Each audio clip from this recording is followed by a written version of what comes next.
You're listening to the Teach Better Talk podcast featuring expert educators eager to share progressive tactics to reach more students. Teach Better Talk is created by teachers and fueled by passion. Let's get started.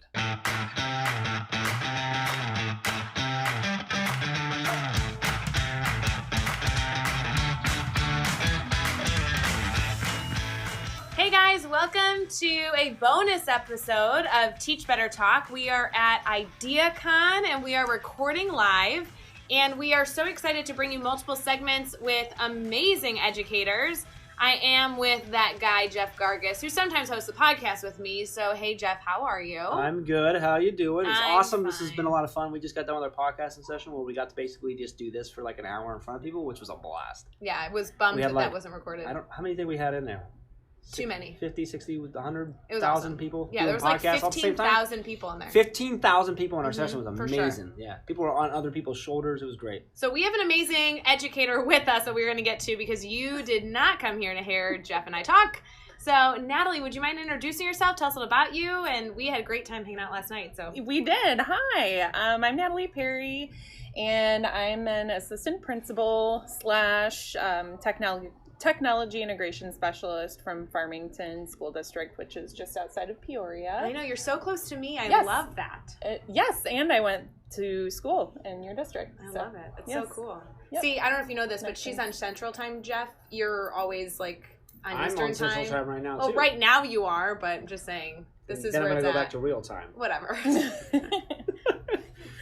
So, one of the things we talk about, we're going to do, this is a shorter segment, which is really cool, but one thing that we want to talk about, we talk about on all of our episodes, is talking about a failure. It's something that I always talk about. I'm fortunate enough to have failed a lot because I learned from all of it.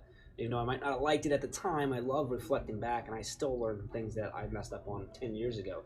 So can you share with us a story about a time that you've had a failure, and sort of what happened, what did you take away from it, how did you overcome that, and then what did that experience give you? Well, I actually fail all the time, so this is why I am struggling to name one particular incident of failure. I think that we're constantly failing and growing, but I think something that I really am thinking about with growth, an area for growth, let's put it that way, has been social media use. Obviously, as technology and social media use increases, I've been really working to get my district to get our story out there using social media. And being sort of a rural school district, we have a lot of negative social media use that comes out in our community. So just trying to always keep the story positive and put that positive message out has been super important. And it's sometimes painful when you put a positive message out and then there's negative things that come from it. But you just have to realize that people can always find something. Like, people that are going to be negative are always going to find something negative about whatever it is that you put out there. So you have to kind of tune that out at some point. So that's just something I'm thinking about at least right now. That's a problem that a lot of people face. And I think one of the things to really think about when you're in that situation, when you try to be positive and that negative's coming, is to try and understand where that person's coming from and why they're negative. Because that person has taken time to consume what you're putting out and then the time to then be negative. Most of the time, it's because they're unhappy.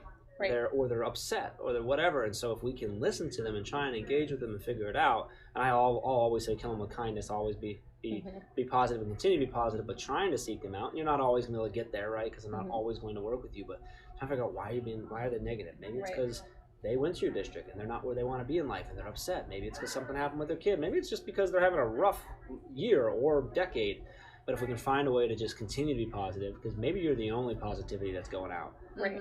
And maybe the first 50 posts, it's going to be negative. Maybe it's 51 where you shift their mindset, or not. But I love that you're focused on just continuing to be positive, not letting that stop you and bring you down. Right. But rather just continuing the positivity. I like what you said. I like what you said about the why, because it made me think about yesterday. I went to this awesome session. It was called The Big Ask with Kim Darche, and Kim's awesome. I know, she's awesome. Is she here? We need to go see her. We're fans. She is. And so yesterday she had a session about inquiry, and she talked about doing the 5 whys.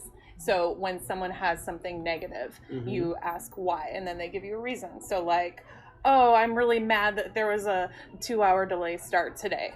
Why are you mad there was a 2-hour delay start today? Well, I'm mad because I have to take time off work. Why do you have to take time off work? Because I don't have paid time off to use. Why don't you have paid time off to use? You ask 5 questions and you get to the bottom of it, that actually the reason is not because the school called a 2-hour delay. It's because of some other underlying reason. Negativity is pain. Yes. And hate is pain. It comes from a place of pain. Like, no one just is just, well, I mean, like, don't get me wrong, there are evil people out there. But even evil people you can usually trace back. But, like, negativity on social media and hate on social media it's a form of expressing pain. Yes. And you can go and figure it out, and sometimes it's much harder than others. But yeah, I love that, asking the 5 questions to dig down in. So good. And I think from a school district standpoint, doing that can be super powerful, because there's a good chance if one person's feeling that's posting or replying, someone else might have that pain. And it might be something that you can fix. Maybe it's communicating differently, reflecting, or just sometimes just recognizing them and saying, I hear you. Yeah. And this is what we're doing now. So I think that's really cool. So shout out to Kim. That's awesome. Yes. Love it. Yes, love Very it. cool. Yep. That's all I know. That's it. That's it? All right, we're done? Like, that's No, it? that's not 100% of the things that I know. I'm trying to decide. I really would love for you to share with our listeners kind of like your best piece of advice that you have for educators. You know, you've been in education for a long time. You're doing amazing things. We got to hang out all night last night for our networking event with great educators, and you just continue to share just great ways that you are serving students and supporting your staff and really seeing your entire building as your responsibility to lift up and amplify their stories. So what kind of advice do teachers, you know, whether they be new to the classroom or, you know, veteran teachers, what type of advice do they need to be successful? Have fun with your kids. And going back to things I've learned at this conference, because I'm about to take off from a really awesome learning experience packed full of ideas. But our keynote speaker on the first day, Mr. Reed, shout out, talked about how important it is to play with your kids and have fun, because that's why we're all here. And as soon as you lose that ability to have fun with what you're doing and to be that person for your kids, I think that you've lost sight of why we're all here. So just have fun. You know, don't take yourself too seriously. Your kids already think you're lame. So dance with them, sing, just enjoy it. Because when you're not enjoying it, then it's very obvious. I love that. Hey, Jeff, you shouldn't take yourself too seriously. I try. I can't.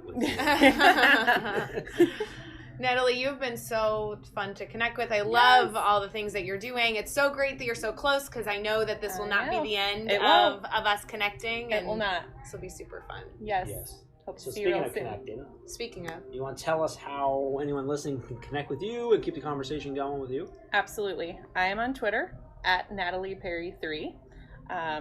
I don't know when this is coming out. When's it coming out? Soon. I'm gonna make it work. Okay. Caitlin's gonna yell at me because it's gonna mess up the blog schedule. We're gonna make it happen. Yeah. Because I'm getting married this summer, and my Twitter's going to totally change. It won't be Natalie Perry 3 anymore. Well, if they follow you now, they'll be able to follow you. It'll come out before June, I promise. Okay, yes, that's true. Way before June. Okay, good. Follow me now, and then when it changes, then you'll get me. But at Natalie Perry 3, and I'm in the Farmington Central School District. Congratulations again. Thank you. Yes. We're trying not to acknowledge what your fiance's here. He is sitting right there. Congratulations to both. Hi, Dimitri. It's awesome. Super cool. Thank you. He tried really hard to stay off, but we are going to at least say just his first name. We'll leave it at that. All good. Super cool. So this has been awesome. Really appreciate you sitting down with us. We are live at IDEAcon. More segments to come. More segments to come. Thanks, guys. Hey guys, we are back with another segment with an amazing teacher at IDEAcon. Would you mind sharing a little about yourself? I'm Carrie Joran. I am a middle school special education teacher. I'm currently at Dunlap School District in Dunlap, Illinois. Another teacher close to me. Who also hung out with us last night. I know, this Super is cool. so fun. Yes, it was a blast. Carrie found me yesterday and was like, let's get a picture together. And I'm like, yeah, and then let's hang out all night. Yep. And you're like, yeah, I'm bringing a whole crew. It was That's great. right. Yes, That's right. We took over a corner. It was awesome. So there was quesadillas, potato skins. You can never there go were wrong. lots of stuff. Yes. Yeah. Correct. Yeah. IDEAcon has, I was telling you, IDEAcon has been my Hollywood Boulevard. I've seen all these awesome people, all of these amazing presenters and educators, authors, and it's been fantastic to actually connect with so many great educators. Yeah, that's what makes this event so good. Just good people, all in one space, talking education. Super cool. I love it. So can we? We've been talking a lot, and we were talking earlier about some of your backstory and things that you've done in your career. So one of the things we always talk about on Teach Better Talk that usually it's Ray asking, but I'm taking over. I love it. Can you handle this? I'm going to try it. Is sharing one piece of advice that educators can take away from this episode that can learn from and grow from. So can you kind of share us a piece of advice that you've gained in your many years as an educator? Yeah, so this is my first year at Dunlap.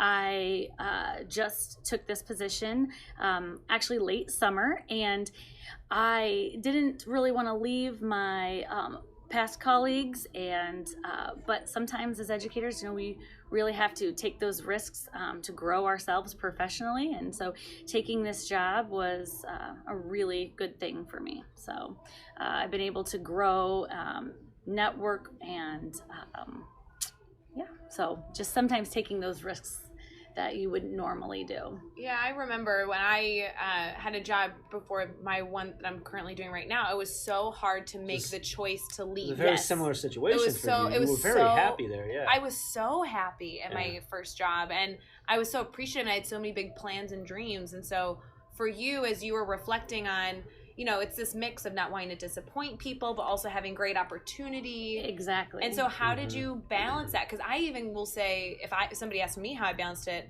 I don't know that I would have a full answer. It was not easy. And I don't think I've truly had a full answer until I've been reflecting a lot recently. And it was really hard. I didn't want to leave the people that I worked with, and I didn't want to leave my students. I felt like I was abandoning them. Yes. But at the same time, I wanted to grow so that I could actually recently I've learned a lot of cool new things, and I've contacted the teachers that have them now, and I've contacted other colleagues, and I'm like, oh my gosh, like here's some of these cool things that I've learned, and I really think it'll help so-and-so. And so yeah.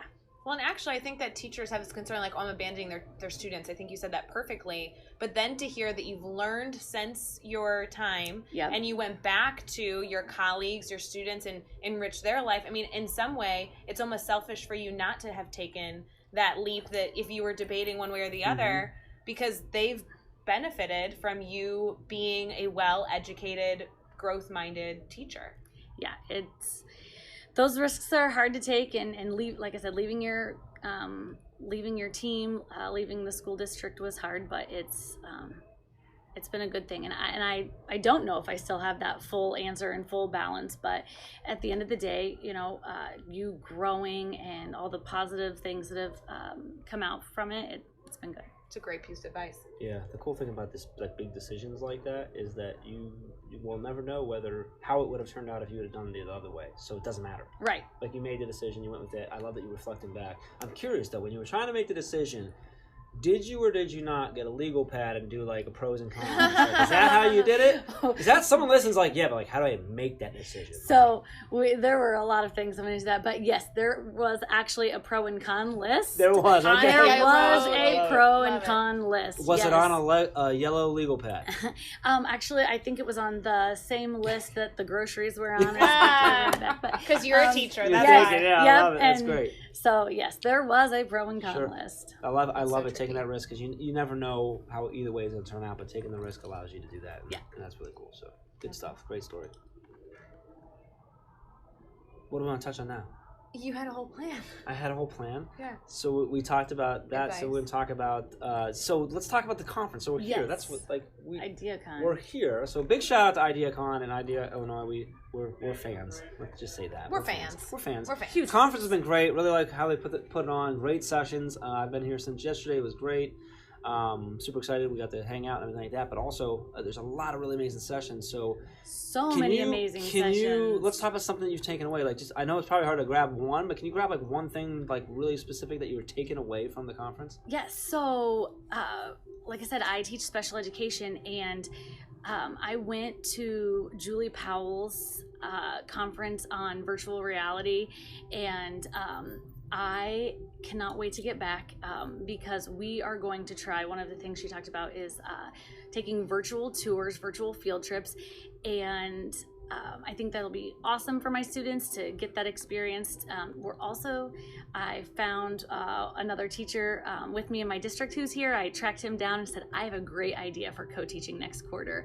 I'm going to be in his computer class for a quarter, and he and I have already started a plan, and we're going to possibly create our own, not possibly, we are going to create, we are going to create our own virtual tour. So that's what he and I are working on. Very cool. I'm specifically taking that back, and Mr. Cruisin, you and I, we're ready to go. Like, I love it. And I love it. That's really cool. Well, Shout out to Julie Powell too for obviously a Oh, really yeah. great session. it was a apparently. Yes. fantastic session. That's awesome.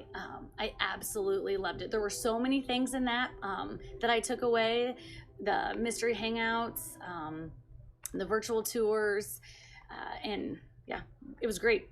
Can I just say that, like, I mean, that's pretty awesome, but like slightly disappointed that hanging out with us last night wasn't the thing. But, you know, like, whatever. Come on, Jeff. You can't top virtual tours. I mean, just because you had potato skins doesn't mean that I didn't have potato skins. Oh, sorry. You had a burger. I haven't had didn't you? anything fried in 69 We're not getting days into now. your diet. Our So- listeners want to know how they can stay connected to amazing educators that we're connecting with in Illinois. Would you mind kind of sharing any way that they can stay connected and continue the conversation? Maybe they'll ask about the virtual tours.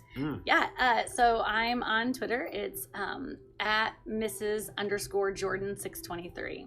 So I am also on Instagram. I'm getting out there more with Instagram, and it's Mrs._Carrie_Jordan. And Carrie is Carrie. Yes, correct. And we'll put that in show notes, so it'll be over there for you as well. So super cool. Well, thank you so much for hanging out with us. Thank you for having me. Thank you.